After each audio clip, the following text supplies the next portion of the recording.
fait, Dieu, comme un homme de Dieu, parfois je dis aux gens, faites ça, faites ça. Tu veux venir négocier. Non, les choses de Dieu, les choses spirituelles, on ne négocie pas. Alléluia. Il faut comprendre. Ce n'est pas une affaire j'ai ou je n'ai pas. C'est une affaire que lorsque l'homme de Dieu, la femme de Dieu te propose, te dit, ah, moi je vois que tu dois faire ça. Et je vois beaucoup d'enfants qui raisonnent. Et quand vous allez sur les marabouts, chez les voyants, dès que le voyant te dit, va chercher un bœuf, même quand tu n'as pas d'argent, tu vas aller prêter quelqu'un.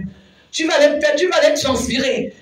Mais quand en matière des affaires de Dieu, où il y a la bénédiction, où vraiment c'est de l'assurance, c'est là où on voit les enfants, c'est là où on voit que les gens sont encore enterrés dans les hôtels de famille.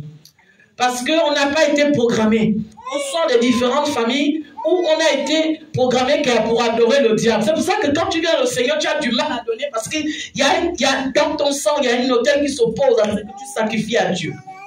Alléluia. Et c'est pour ça qu'il faut être conscient de ça. Tu commences à raisonner. Ah, on a toujours donné l'argent.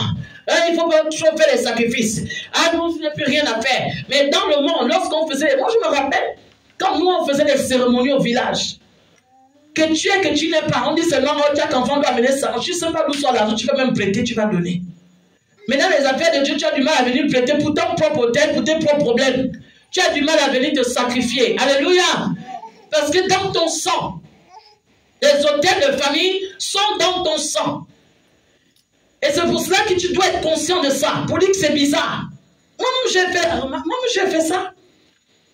Dans le monde, je donnais. Le marabout me disait même dans la nuit, va au bord de mer, va verser, j'avais pas peur.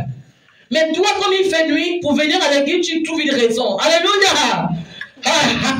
Tu es prêt. Moi, j'étais prêt à prendre des risques. Même quand le marabout te dit, va à telle heure, même s'il pleut, même s'il vente, tu vas y aller parce qu'il t'a dit telle heure. Alléluia.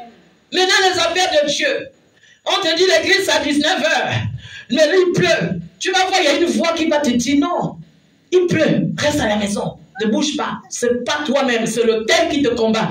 Alléluia. Et c'est pour ça qu'il faut que tu aies le discernement. Ce n'est pas toi qui parles.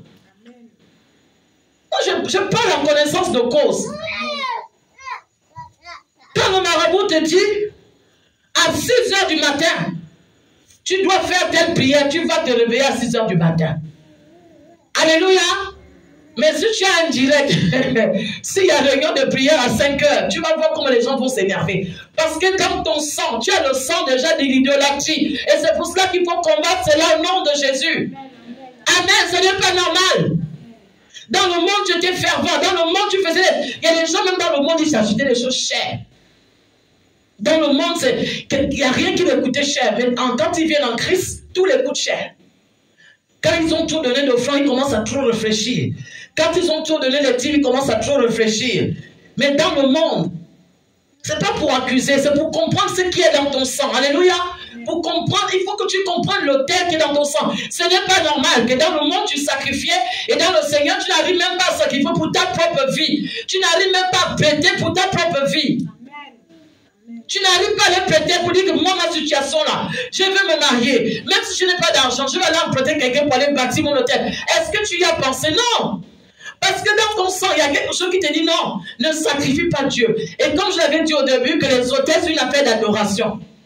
C'est une affaire d'adoration. Qui tu adores? Même si tu viens à l'église, tu n'adores pas Dieu. Il y a des gens qui ne paient pas leur dîme. Et pourtant, quand ils font les choses dehors, ils adorent autre chose. Les gens pensent que l'adoration, c'est juste adorer le diable. Mais quand tu n'arrives pas à payer la dîme, mais que à la maison, tu arrives à manger, tu penses à faire à manger, tu penses à faire des grandes choses en dehors des choses de Dieu. Là, c'est l'adoration du diable. Alléluia. Il faut comprendre. Ça, ce sont les subtilités que le diable te fait. Parce que la priorité, tu sais qu'avec Dieu, lorsque tu vas te sacrifier, ça paye mieux que ce que tu vas faire dehors.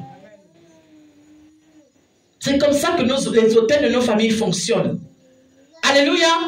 Et si toi-même tu ne prends pas conscience, moi je parle parce que moi je suis passé par là.